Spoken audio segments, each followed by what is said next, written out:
Para ito sa lahat ng Filipino parents at guardians dito sa Japan.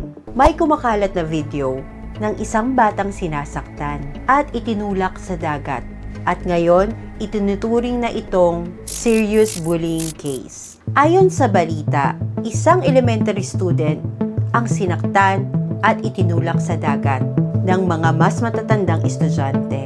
May video nito na kumakalat sa social media, kaya hindi na ito tinakpan o binaliwala na. Sa Japan, kapag may physical violence, panganib sa buhay, at emotional trauma, ito ay tinatawag na Ijime Judai Jitai or serious bullying incident. Ibig sabihin, may pananagutan ng school, local government, at mga adults. Mahalagang tandaan, hindi normal ang pananakit kahit bata pa.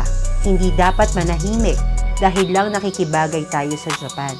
At may karapatan ng mga bata, Japanese man o foreigner, na maging ligtas. Kung may anak ka dito sa Japan, makinig ka kapag may sinasabi sila.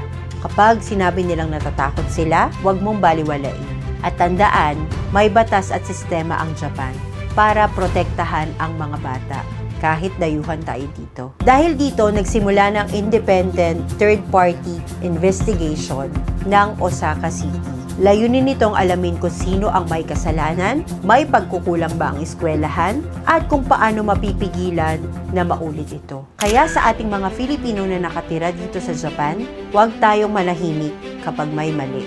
Ang katahimikan ay hindi pakikisama. Ito ay panganib. Kung may anak ka sa Japan, protektahan mo sila. Kung may nakita kang bullying, magsalita ka. Ano ang iyong opinion tungkol dito? I-share mo ito sa maraming mga Filipino para maging aware sila. This is Ayumi J, sharing insights and stories, standing with our kids dito sa Japan. Allow me to reintroduce myself. My name is...